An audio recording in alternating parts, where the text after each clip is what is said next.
Excelencia Cristiana Televisión, tu canal de conexión con Dios, de intimidad y avivamiento para tu vida. Tú que esperas liberación, sanidad y manifestación de la presencia de Dios. Esta es tu plataforma, un canal que transforma cada segundo en revelación, ministrando la palabra de Dios todos los días. Síguenos en nuestras redes. Excelencia Cristiana Televisión. Esta es tu plataforma.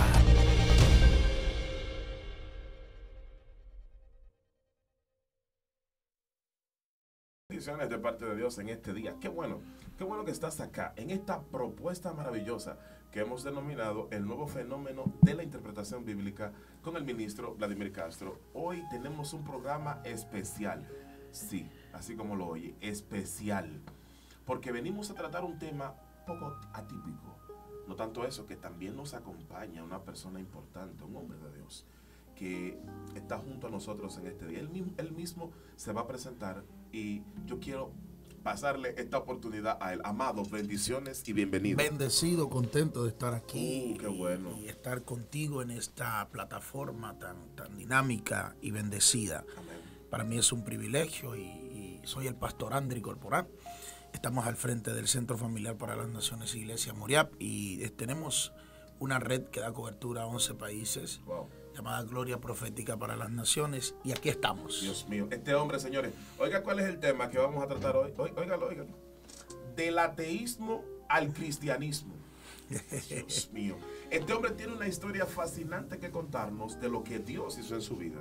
Porque no solamente venimos aquí a hablar de cualquier cosa, no, venimos a hablar de lo que Dios hace con las personas. Amado, ¿quién es Andri Corporán? ¿Cómo fue tu niñez? Bien, lo primero es que yo crezco en un hogar católico. Mis padres eran católicos devotos, por decirlo de alguna manera.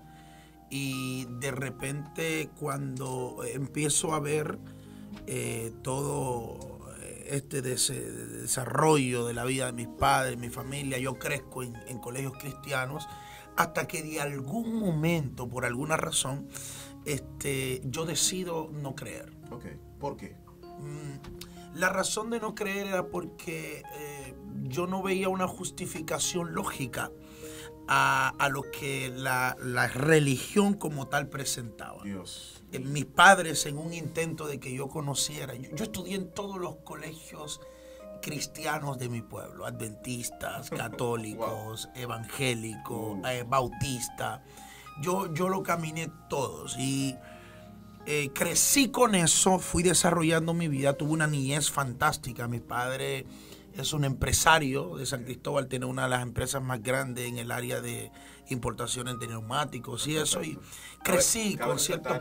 Cabe resaltar, discúlpame, que San Cristóbal es una provincia de República Dominicana. Ok, continúa. Sí, y de repente crecí con ciertos beneficios y bendiciones que Dios, pues, de alguna manera nos dio. Okay. En ese aspecto de niñez. Crezco después del colegio y cuando empiezo a desarrollar la vida, empiezo a tener acceso a cosas que el dinero te da. Ok, una pregunta, ahí mismo. La razón por la que estudiaste en varios colegios, ¿a qué se debió? Rebeldía, era una rebeldía porque mis padres intentaban darme una educación correcta, direccionada, por decirlo así, y yo en un estado de rebeldía me botaban. Entonces ellos, en vez de llevarme a una escuela pública, trataban de llevarme a otro colegio más fuerte, wow, para que me inculcaran buenos principios. Perfecto. Entonces, ok, creciste, ya estás en la adolescencia. ¿Qué sucedió contigo en esa etapa? Bueno, en la adolescencia donde exploto ya con las expresiones, como todo joven adolescente. La euforia. Sí, rebeldía, cogí la calle tempranito. Me fui al mundo, todos los placeres, todos los deleites y todas las cosas que se pueden desarrollar. Y ahí es donde yo comienzo a expresar con más libertad todo esto de lo que representa el ateísmo. El ateísmo. Ok, pasa la adolescencia, llega la juventud. Me imagino que te formaste profesionalmente. Claro que sí. ¿Cómo qué estudias? ¿Fuiste a la universidad? Claro, fui a la universidad, tuve el privilegio de estudiar en UNIBE. Ok, UNIBE, Universidad Dominicana. Sí. Gracias. Y de repente, pues, conocí más y crecí. Pero lo que desarrolló en todo este asunto del ateísmo es cuando comencé a mirar razones que a veces la religión no contempla. Okay. Y aprendí un principio importante. El primer principio que aprendí es que la razón de por qué hay ateos en el mundo fue porque la religión se quedó sin respuesta. Espera, dame un segundo. Espera, yo tengo que digerir esto, señores. Repite eso. La razón de que porque hay ateos en todo el mundo es porque la religión se quedó sin respuesta. Dios mío. Yo tengo como algo en la garganta. Estoy como increíble. Tú estás diciendo eso y me remonto al origen del ateísmo, a lo que se conoce históricamente, porque probablemente quizá nació en otro lado, pero a lo que históricamente recordamos, el año 1353 a.C., en Egipto, el faraón Akenatón, que los egipcios lo catalogaron de ateo porque él no creía de la misma forma en los dioses que ellos. Que otros. Él creía que había un solo Dios. Eso es lo que se llama enoteísmo, la creencia de un solo Dios, del Dios principal, que era Ra, el Dios del sol o el Dios del agua, y al mismo tiempo los 8 dioses primordiales.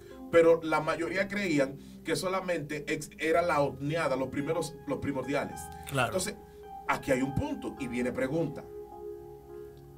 Si la religión es la culpable de que el ateísmo exista, ¿por qué tú dices eso? Mira, ¿cómo tú lo sustentas? La razón de por qué, no solamente hablando de la denominación cristiana, sino hablando de las 5 religiones de la tierra. Perfecto. Y de repente, o las más grandes, por así decirlo. Cristianismo, islamismo, judaísmo. Sí. Pero realmente, cuando tú estudias la base dogmática de la religión, hay baches y grandes lagunas que no responden una respuesta lógica. Y todo lo que excede la lógica para una mente atea, en el sentido de que no porque no tengamos una respuesta, sino porque aquella respuesta presente a ser especulativa o fantasiosa con referencia a la realidad. ¿No sería un poco arrogante de un ateo simplemente porque él no ve el mundo como lo ve un religioso? ¿Su forma de denigrarlo o rechazarlo? No. Yo creo que no es un rechazo. Se da en todo porque cada persona es diferente, pero no es un rechazo como tal. Es más bien un término, pudiéramos decir, un poco despectivo, por decirlo de alguna manera, porque hay personas que para funcionar en su ignorancia, así lo ve un ateo, para funcionar en su ignorancia, de repente tiende a acusarte y a golpearte porque tú no crees de la misma manera que ellos creen. Hay un principio ateo muy famoso de hace 100 años que dice que la religión es la excusa para poder actuar con locura. Espérate. ¿Cómo fue la cosa? Sí. Hay un principio que dice... ¿Quién dijo eso? Eso lo dijo, se me fue el nombre. Porque Luis Pastor dijo algo que a mí siempre me llamó la atención. Él decía que la religión era una neurosis colectiva. Luis Pasteur. Sí. Una neurosis colectiva. Y es que cuando nosotros lo vemos, eso lo dijo Angie Road. El que dice que la religión es la excusa para tú actuar con locura. Y para poder presentarte delante de la sociedad. A mí me impresionó eso. Y fue una de las primeras cosas que yo adopté. Porque cada vez que tú miras una cuestión religiosa, por decirlo de alguna manera, tú miras ciertas cosas como que ceden el comportamiento colectivo de la sociedad. Y tú dices que hay algo raro. Pero aquí es muy famoso el movimiento pentecostal evangélico. Y es difícil tú entrar a una congregación muy arraigada en ese desarrollo del pentecostalismo y todo eso, y ver la euforia que se da, la gente corriendo, hablando lenguas, cayendo al piso, brincando, la liberación de demonios. Y cuando tú llegas de primero y encuentras eso es chocante. Sí. ¿Tú entiendes? Entonces, cuando tú comienzas a hablar con esas personas, te das cuenta que en muchos de los casos no conocen el origen de lo que creen, de lo que ellos desarrollan, de las cosas que ellos hablan. Y ahí es donde está lo difícil. Leí un libro una vez, se llamaba El ocaso de los incrédulos. Ajá. que decía que si usted no puede defender su religión, si usted no puede defender su religión, mejor no esté en ella. Pero, ok, mi pregunta, ¿quién te alimentó, quién nutrió esa idea que tenías desde edad temprana del ateísmo? Wow, muchísimos filósofos, yo leía mucho, yo siempre he tenido esa virtud de leer, gracias a Dios, y mucha gente empezó a desarrollar eso en mi vida, pero una de las personas que más me inspiró fue un filósofo ateo llamado Voltaire. Oh, francés. El tipo era una película, y yo realmente leí algunos escritos del pensamiento, así empecé. Pero realmente lo que fui alimentando fueron mis dudas. Todas mis dudas fueron siendo alimentadas, y eso dio más crecimiento a lo que yo creía. Y cuando empecé a desarrollar en todo el sentido de la palabra lo que yo creía y eso que se estaba desarrollando en mi vida, empezó un detonante importante, y ahí se dieron los grandes debates, las tertulias, las cuestionantes. Yo comienzo a acercarme aquí a unas cuantas personas que pertenecían en ese momento a Teodom, Asociación de Ateos Dominicanos, y comencé a acercarme, quizás no tanto como un miembro oficial de Ateodom, pero como compartíamos de repente la misma ideología, hablábamos. Yo recuerdo que empezamos a diseñar 100 preguntas, un grupo que teníamos para debatir con los creyentes de cualquier denominación. Y a mí en lo personal nadie me pasó de la 48. Me imagino que si debatían con personas, le decían que estaban endemoniados. No llegaron a ese punto de decirle que estaban endemoniados. No. Lo más fascinante que me decían era que era algo fuera de la lógica, y que mi mente racional humana no me daría para entender los códigos que que el espíritu le estaba comunicando. ¿Cómo ve un ateo el mundo?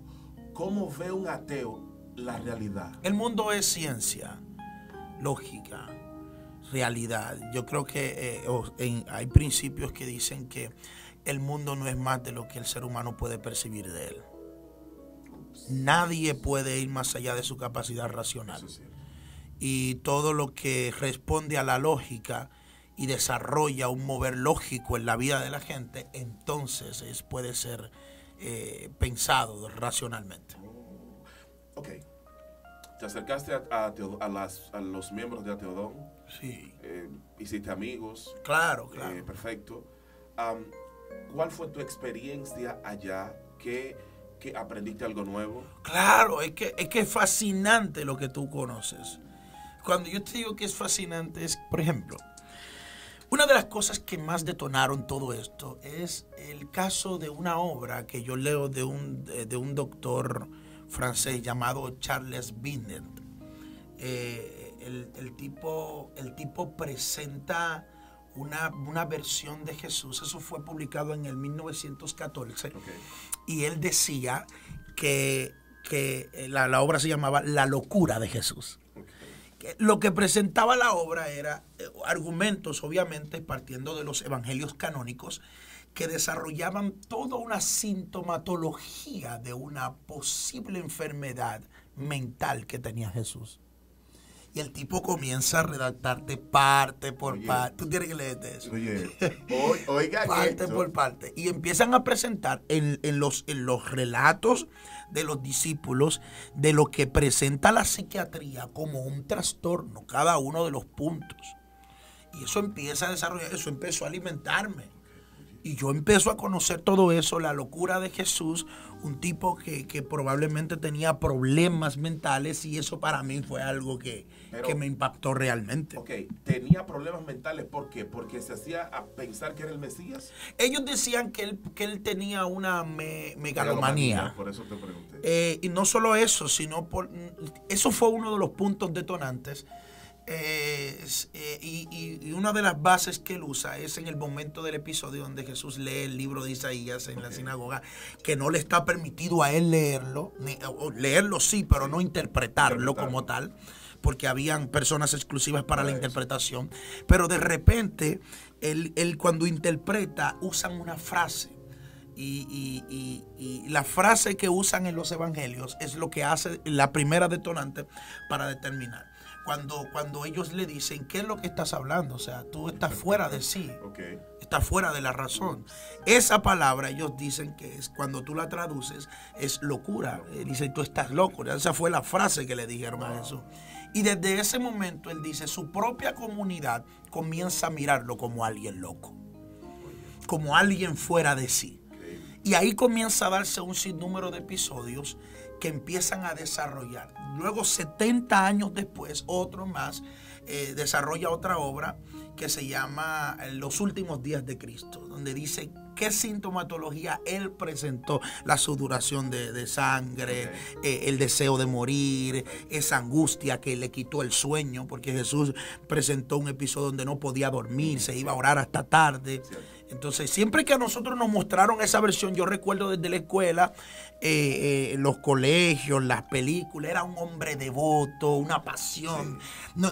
Como que esa realidad de la vida de Jesús, de lo que él podía sentir, ser, palpar, nosotros no la vivimos en ningún momento. Ahora, yo la conocí con esas obras y eso, vuelvo y te repito, alimentó lo que yo era. Eso es un punto interesante, porque no se les ocurrió, por ejemplo, pregunto, que la forma en la que un oriental ve la vida no es la forma en la que un occidental la ve. Claro, claro, y ellos lo analizaron desde ese punto, porque ellos dicen, lo que ellos hicieron fue, el análisis que hicieron fue tomando los rasgos de personalidad de la época y del momento de Jesús. Perfecto. Y ellos dijeron, si tú te fijas, a Jesús lo acusan en algún momento de que él come mucho y que él bebe mucho. Sí.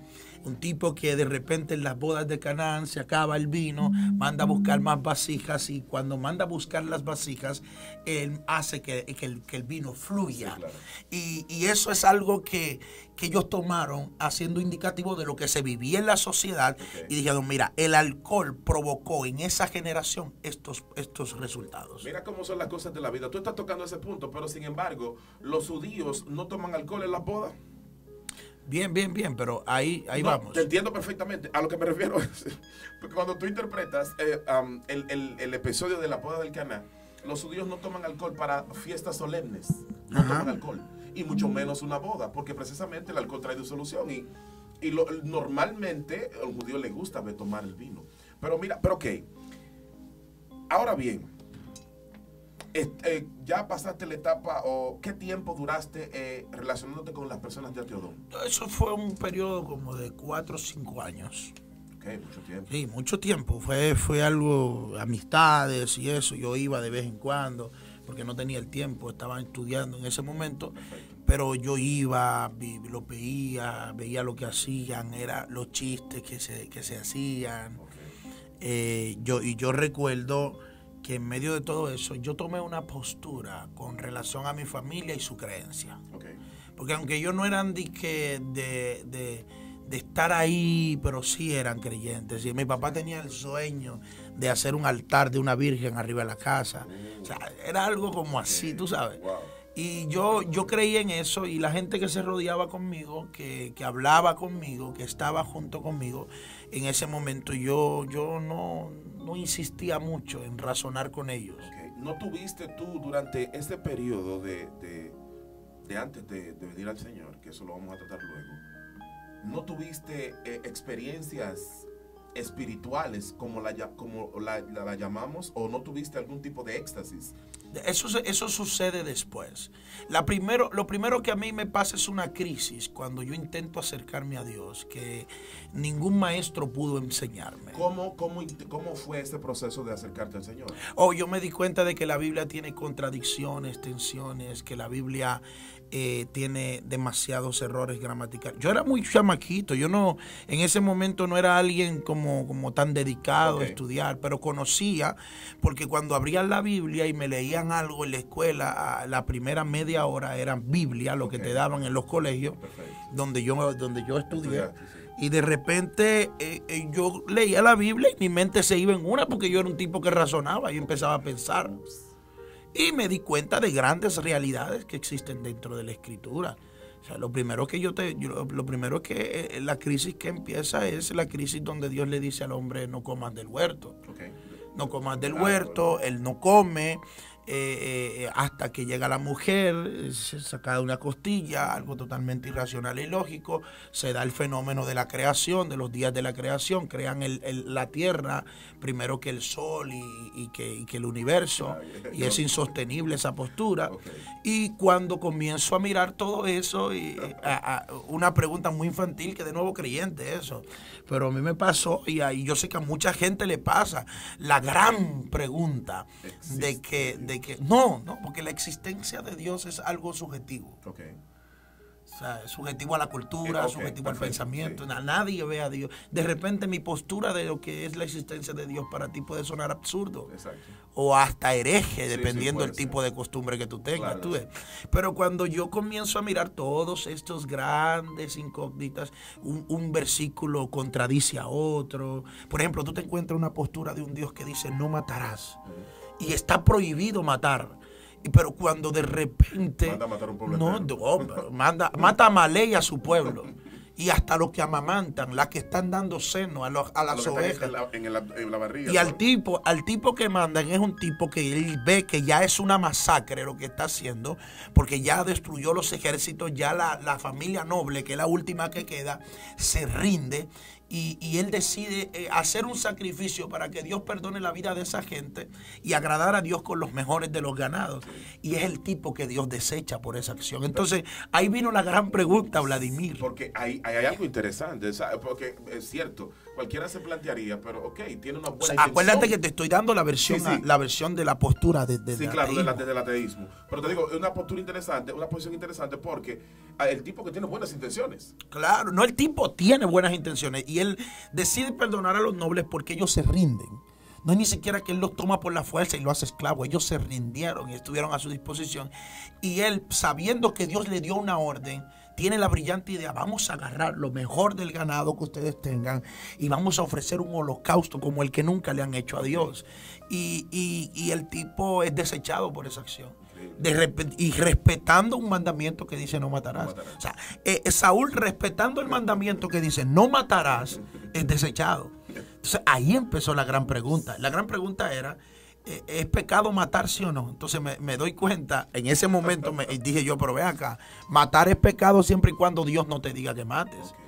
Porque si Dios me dice mata, entonces puedo matar. Porque si me abstengo de matar, entonces yo estoy en pecado. Entonces ahí es donde desarrollé todo eso. Otra que se presenta en Génesis 6 es una postura que dicen de que Dios se arrepiente de haber creado al hombre. Otro versículo que dice no es hombre para mentir, ni hijo de hombre para arrepentirse. Y hay más posturas. De repente tú te lees los evangelios, una versión dice que Jesús nace cuando Cirenio era gobernador de Siria, y otro te dice que era cuando Herodes Antipas era rey. Entonces hay una diferencia de 11 años en esos dos episodios. Tú empiezas a hacerte tantas preguntas, y en ese momento yo iba donde los líderes, donde la gente que conocía Biblia, los evangélicos que yo veía predicando, y le preguntaba y le decía: mira, háblame de esto y dime de aquello, y porque no era con una intención de volverme ateo. Okay. Se estaba alimentando una necesidad en mí en ese momento, pero yo estaba tratando de conocer una verdad. Yo estaba tratando de que eso no fuera lo que yo pensaba en ese momento. Y muchas otras cosas que existen ahí en la Biblia. Nadie pudo darte respuesta. Nadie. Yo creo que la iglesia en el día de hoy debe ponerle atención a eso. Hay problemas con eso. Porque yo creo que... Porque diciendo arrecia ahí y perro, hijo del diablo, así no se está trayendo respuesta. Déjame... Ok, perfecto. Yo creo que la iglesia debe mejorar esa parte. Tenemos problemas con eso. Mucha gente no viene a la iglesia porque no hay alguien competente. Y voy a decir algo y le voy a pedir disculpas a los que se ofendan por esto, que no deberían ofenderse, deberían hacer caso. Perfecto. Yo pudiera decirte que gran culpa de eso la tienen los institutos bíblicos de las denominaciones, porque se enfocan más en defender su dogma que enseñar quién es Dios. Es decir, que el dogmatismo está por encima de la revelación de Dios. Claro, para muchos institutos, muchos institutos. Y aunque lo disfracen diciendo, no, yo tengo pastores que me han dicho, usted no conoce el pensum de mi. Digo, ok, yo no lo conozco, pero yo veo el resultado en tu movimiento. Y si tú estás enseñando, yo estoy de acuerdo que no todo el mundo tiene la capacidad de aprender, de conocer, no tiene esa vocación. Exacto. Pero los pocos que están no están capacitados. Ups, lo dijo. ¿A qué se debe? Wow, Dios mío, este hombre ha contado algo fuerte. Yo estoy... Pero, ok, ¿a qué tú crees que se debe precisamente ese flagelo de esa carencia, de esa deficiencia en la iglesia, de no tener a alguien quizá competente? Es que eso no funciona desde ahora, eso se dio en el origen de la canonicidad bíblica. ¿Estamos hablando del año? Del año 325, por ahí, Okay. cuando se da el concilio de Nicea. Y de repente comienzan a desarrollar todo esto. Constantino, hay 9 tipos de creyentes cristianos, la gente no sabe eso, se dieron 9 grupos, porque los apóstoles también cometieron ese error. Los apóstoles empezaron a predicar buenas nuevas, pero de repente cada quien en cada comunidad interpretaba esas buenas nuevas de manera diferente. Entonces ahí tú te encuentras la corriente de Ario. Antes de llegar a Arrio, tú tenías a los heterobautistas, Ajá. tenías a los adopcionistas, Claro. tenías a los ebionistas, tenías una cantidad de personas que ninguno creía lo mismo.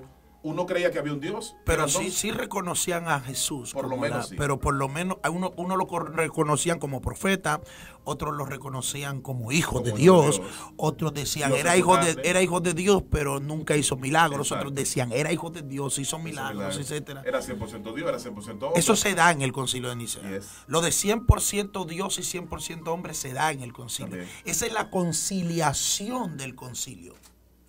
¿Por qué? Porque cuando se da esa conciliación es donde ellos dicen por las diferentes corrientes, porque ya a Arrio lo descartaron y dijeron todo el que lea un libro de estos, ustedes tienen primero que entregar todos los escritos que tienen. Eso es lo primero. Lo segundo es que a todo el que encontremos practicando y hablando de esto será acusado de hereje y se va a matar. Yes. Entonces eso lo descartaron. Eso es bueno, importante aclarar a las personas. Arrio fue de quien viene el nombre arrianismo, ¿no? Que Claro. fue quien planteó que Jesús era un hombre, era un profeta, pero Sí, no era Dios. Pero no era Dios. Los testigos Y de él Jehová, decía, hizo milagros, pero no era Dios. Pero no era Dios. Sí, Ni ¿verdad? era hijo de Dios Ni era tampoco.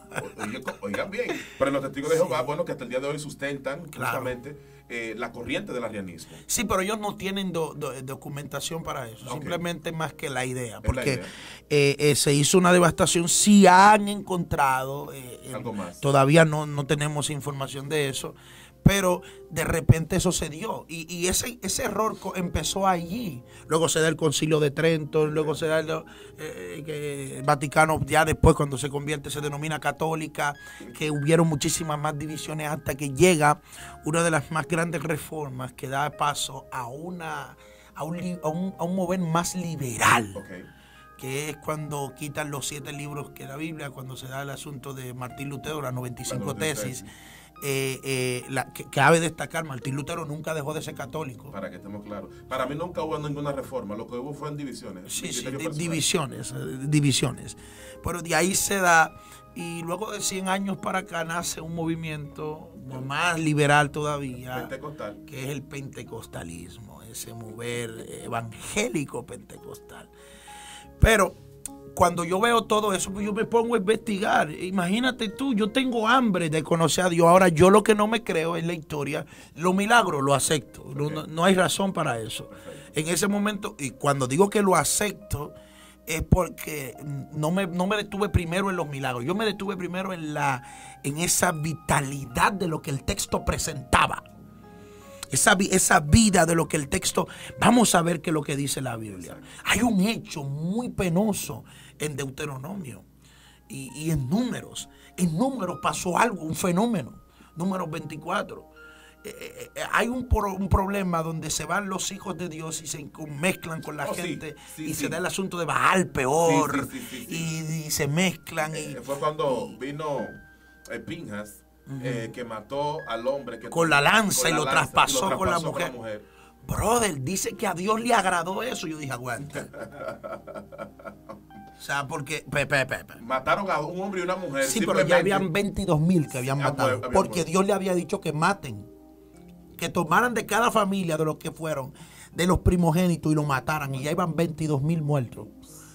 Y cuando él pasa con la lanza a la muchacha y Sí. teniendo relaciones íntimas, de repente Dios le agrada eso y corona de favores y de bendición y yo me Al detuve. tipo, al incluso que lo Yo lleva, me- que va al nivel de sumo sacerdote. Yo me detuve porque cuando tú miras ese trasfondo, tú miras a un Moisés decirle a Dios como hacerlo entrar en razón, porque de repente Dios pierde la razón y digo, pero aguanta. O sea, el texto está hablando de muchas cosas. Y cuando yo llego, que tengo la experiencia, para ya no abundar mucho en esos puntos, porque la gente quizás va a decir, ¿y quién te respondió eso? Y ahí es donde vamos. Mi experiencia fue esa. Mi experiencia es que yo llego una noche, porque ahí es donde vamos. Yo llego una noche a las 3 de la mañana. Yo tengo una abuela que ella se convierte al cristianismo, tiene un tiempo sirviéndole a Dios. Dios comienza a darle sueños, a revelarle cosas. Ella comienza a darse cuenta de que hay un don de Dios en su vida, que lo ha tenido desde niña, pero que no lo sabía y que ahora lo está usando para Dios y todo eso. Y de repente ella dice que Dios se le aparece en un sueño y le dice que vaya para mi casa, que va a hacer algo allá. Eso se tardó 3 años y medio. Ella se muda, todos los días oraba por nosotros, me enseñaba la Biblia. Yo no le decía nada a ella porque era una persona ya casi de 70 años en ese momento. Y yo como que no insistí mucho en darle como a eso. Y, sí, claro, porque era mi abuela y yo la respetaba y la escuchaba. A otros creyentes no, porque en un momento me puse rebelde fuerte. Yo le rompía los tratados a la gente en la cara y le decía, oye, para allá con su basura. Y cuando se ponían a debatir conmigo, yo le decía, le empezaba a hablar y a veces descarrié muchos descarrié. En algún momento, luego que viniste acá ya al camino del Señor, ¿cómo manejaste esa sensación? Porque me imagino el arrepentimiento por llevar a personas. No, eso fue una locura. Las universidades como centros que crean ateos. Claro. No es que no vaya a la universidad a estudiar. No, en la universidad se va a estudiar, pero yo he tenido que bregar con hijos de pastores que ya no creen en Dios y me llaman, pastor, yo quiero que usted empiece a hablar con este muchacho. Yo he dado conferencias tanto en el país como de forma internacional, donde las peores crisis las tienen los hijos de pastores, sí, claro, los hijos de los líderes que se han criado en la iglesia. Dios. Entonces, la religión tiene un problema fuerte. La religión tiene un problema fuerte. Y yo he visto grandes hijos de pastores llorando, depresivos, a punto de suicidarse y quitarse la vida, tratando de responder una respuesta que no la tiene la iglesia. Y que sus padres tampoco la pueden. Y no están capacitados para eso. O sea, ¿cómo tú estás capacitado para hablarle de las tensiones bíblicas de una persona? ¿O cómo tú estás capacitado para decirle a alguien que realmente la Biblia tiene contradicciones? ¿Cómo tú estás capacitado para decirle, nació cuando Cirenio era gobernador de Siria Jesús o nació cuando Herodes? ¿Cómo tú estás capacitado para decir que Jeremías no dio una sola profecía con respecto al Mesías? Sin embargo, los evangelios citan a Jeremías. Yo me cansé de buscar la cita bíblica y no la encontré. Señores, hay un programa que yo voy a dar. Yo creo que te voy a invitar a ti. Sí, porque es que hay, sí es cierto, se llama La Biblia y su cultura. Ay, sí, me encanta eso. Hay que enmendar algunas cosas, como la que tú has dicho durante todo el programa, que hay que responder preguntas. Hay muchas preguntas, porque esta plataforma no solamente es consumida por cristianos, sino por personas que también no lo son. Claro. Pero, ok, tu abuela oraba por ti. Y algo se da a las 3 de la mañana. Yo llego a las 3 de la mañana a mi casa, borracho, después de haber consumido muchísimas cosas. Yo fumaba, bebía demasiado. Y yo recuerdo que yo llego, y cuando yo llego a la casa esa noche, yo usaba pistola ilegal. Yo estaba envuelto en el mundo, la rebeldía. Yo me creí la película. Y de repente, cuando llego esa madrugada, yo llego a mi habitación. Mi casa era un poquito grande. Y llego a mi habitación, era la última. Yo tenía que pasar de 5 habitaciones y llegar a la mía, la última detrás. Y ahí cuando entro a la habitación, yo tenía la costumbre de mirar ante un espejo grande del lado izquierdo. Yo me ponía 3 pintas para ir a una fiesta. O sea, yo planchaba ese día 3 ropas. Cuando yo me metía a la fiesta, a la discoteca, y sudaba la ropa, yo salía y me daba la misma pinta, pero de otro color. Y le dejaba los tickets puestos, tú sabes, en el bulto. El bulto. La pantalla. La pantalla. Y yo recuerdo que cuando llegó esa noche, ya empezaba ese vacío existencial que había dentro de mí. Que de repente, después hablaríamos del vacío existencial. Para no hay que hacer una segunda parte, señores, porque el tiempo no nos va a dar. Ya casi estamos terminando. Y algo se dio. Esa noche, cuando yo llego, de repente, me miro al espejo y me doy cuenta de una gran realidad de mi vida, que no era feliz. Tenía conocimiento. Y que no tenía argumentos para ser feliz. Mi razonamiento ateo no me daba para ser feliz. Y yo empecé a mirar, a recordar todo lo que yo tenía, los carros, la ropa. Yo en ese momento tenía 32 pares de tenis, yo tenía un closet lleno de ropa, yo tenía jipeta, yo tenía música, yo tenía dinero. El dinero que yo ganaba en ese momento no me daba para gastarlo, yo botaba el dinero. Yo tenía mujeres, yo tenía 3 mujeres en ese momento. Era una locura. Dios. Y esa noche, después de venir de tanta loquera, de venir de una orgía, de venir de beber, de venir de estar en una loquera, yo veo el vacío. Y yo pensé que era por todo lo que había consumido, porque realmente yo estaba un poquito fuera de sí. Pero de repente comencé a escuchar algo y es como una versión antropomórfica de lo que los evangélicos llaman la voz de Dios. Okay. Que es una voz insonora que tú no la escuchas, pero está dentro de ti. No, yo no pudiera decir Dios. Ni que tu oído la capta. Dios, yo diría que tu espíritu capta eso. Uf.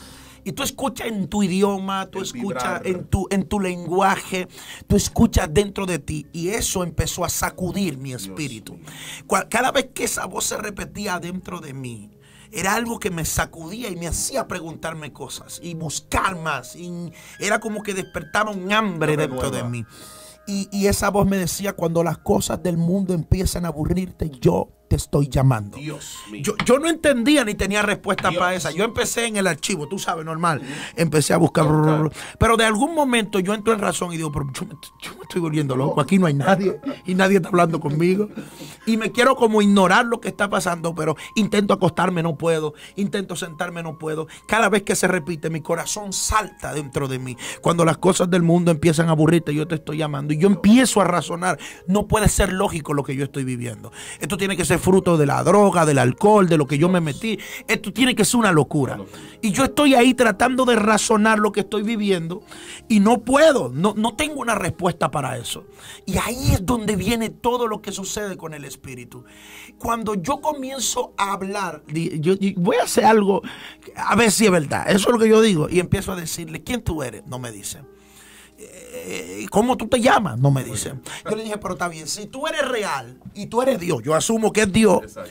Y digo, si tú eres Dios y tú eres real, ¿qué es lo que tú quieres? Y ahí viene otra versión de esa voz que me habla. Vuelvo y te repito, no era una voz sonora. Probablemente tú estás ahí conmigo y no la escuchabas. Pero eso vuelve y se repite y me dice, no terminaré hasta que no cumpla lo que prometí. Y ahí eso me hace recordar, esa palabra me hace recordar a mi abuela. Yo dije, ella vino aquí, dije, porque Dios le dijo que viniera a la casa, tiene 3 años y medio, toda la noche parándose aquí, dije, a tocarme la puerta, a ungirme la puerta, hablarme de Biblia, hablarme de Dios, y eso me tiene loco. Entonces yo le digo, pero ahí, el gran reto de todo ateo, si tú existes, si tú eres real, ¿dónde estás? Manifiéstate. Aparece. Entonces cuando yo comienzo a hablar así con él, le digo, me acuerdo de mi abuela y digo, ya, yo se la voy a poner difícil para ver si, porque si se cae un vaso, ¡pa! Y entró la brisa y lo tumbó. Digo, es Dios. Pero yo dije, yo voy a ver si es verdad. Como esto está aquí dentro de mí, en mi cabeza, yo voy a ver si es verdad que Él existe. Y ahí es donde yo le digo, despierta a mi abuela, que está durmiendo. Mi abuela está 2 habitaciones después de la mía, en la primera. 2 habitaciones después de la mía. Y yo le digo, despiértala.